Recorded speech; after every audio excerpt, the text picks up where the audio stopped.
Welcome back, everyone, to Torah Today Ministries as we continue our series called The Hebrew Key. And this week in episode 6, we look at a teaching that I call Sons from Stones. And we're going to be focusing in on a new Hebrew word. And the Hebrew word you can see there is Evan. And yes, that's where we get the man's name, Evan. So let's get right into it. I want to introduce you, first of all, to a word that you probably already know, and that's the word Av, which means father.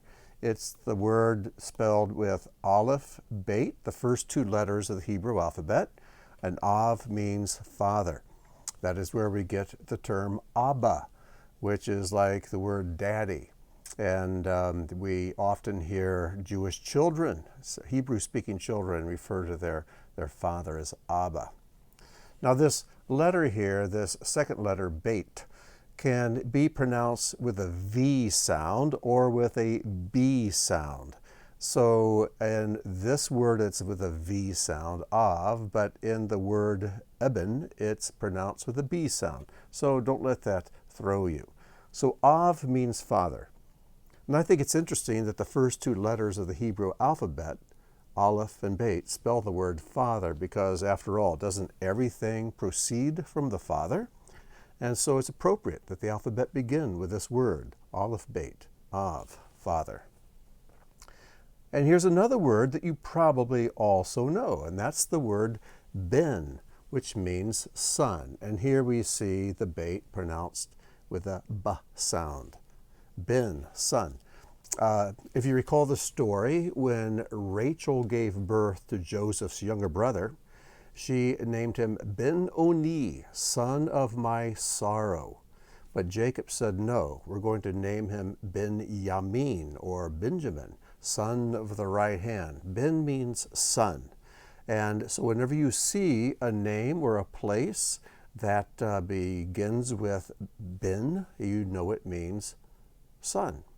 In fact, the movie Ben-Hur means son of Hur. Now, an interesting thing happens when we take the word for father, Av, and the word for son, Ben, and combine them. And here you see that we can take the word Av at the top, Ben at the bottom, and then when we combine them, we have Aleph, Beit, Nun, and that spells the word rock. Father plus son makes the word Evan, rock. Now, the reason this is significant is because of a passage in Romans where Paul is quoting Isaiah 8:14. Here's the passage from Romans. It says of the Jewish people, the generation of Paul's day, they have stumbled over the stumbling stone, as it is written. And here he quotes Isaiah 8:14. Behold, I am laying in Zion a stone of stumbling and a Evan, and that's the word that's used in Isaiah, a Evan of offense, and whoever believes in him will not be put to shame. So this rock, the stone, is a hymn, and this hymn, of course, is referring to Mashiach, our Messiah, Yeshua. Why was Yeshua such a rock of offense? Why was he a stone of stumbling? And this word here for stone is a different word from the word Evan used here. This is Zur and this is Evan. Why was Yeshua such a rock of offense? It's because he claimed that he, the Son, and the Father were one. That was offensive to the leaders of Paul's day, of Yeshua's time.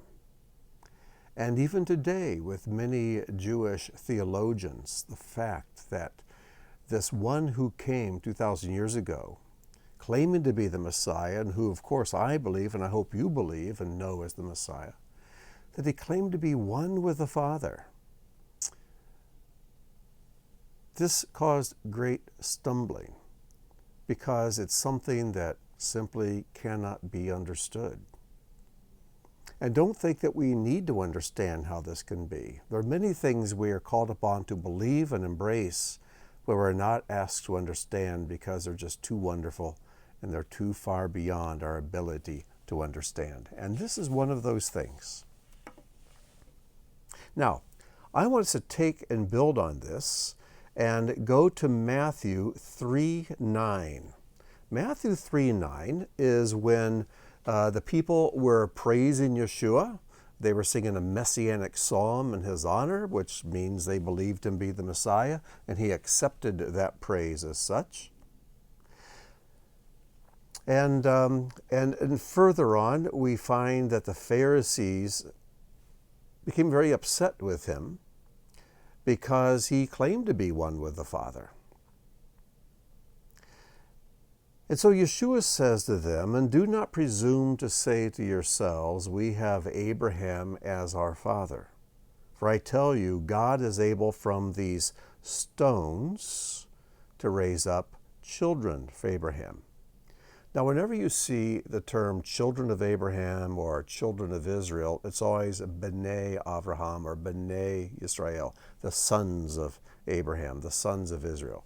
B'nai just stands in for children, whether they're male or female. And here below we have the Delitzsch Gospels translation. It says, "Min ha'avanim," from the stones, the rocks. And there you can see that word Evan, Aleph, Beit, Nun. Now I'm going to pause for just a second. You may say, well, wait a minute, that letter Nun there doesn't look like the one in the previous word. Nun is one of these letters. There are 5 of them in the Hebrew alphabet, and they change shape when they are at the end of a word. The letter Nun is normally written like this. And it's got a heavy part up here at the top. It's kind of written like this. And when it appears at the end of a word, it changes shape. It changes shape and becomes elongated like this. So here we see Nun in its original form, whereas in the word Ben and Evan, we saw it at the end of a word and it becomes long, elongated and vertical. So from the rocks, ha'evanim, ha'ela, Yakol ha'Elohim lahakim, God, Elohim, is able to raise up banim, sons. Words that end in im or ot are plural. Im is the masculine plural, ot is the feminine plural. So ben, son, being masculine, its ending would be im, banim. Now do you see what's going on here? He says he can raise up banim la'Avraham, for Abraham. Let me see if I can make that just a little bit straighter. Okay, there we go. If you look, this word for sons is found inside this word, avanim, which means stones or rocks. And so, sure enough, linguistically, looking at the spellings, out of avanim, stones, we find the word avanim, or abanim, sons. The word sons is inside the Hebrew word for stones. So Yeshua is making a play on words. And this is something that is not at all obvious in our English translations, but in the Hebrew, it's extremely obvious. So he makes his play on words out of the avanim, the stones. He can raise up the banim, the sons. And you'll find many things in the Hebrew where there are plays on words that only reveal themselves in the Hebrew.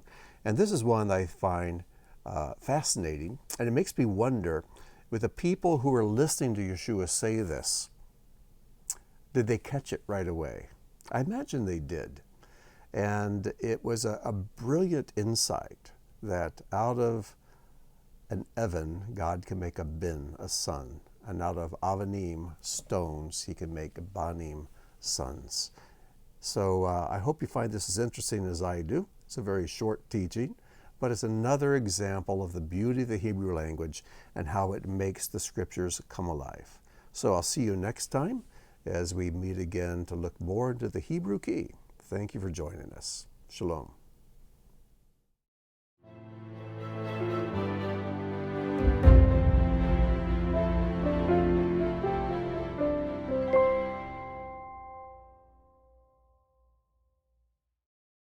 Are you done yet?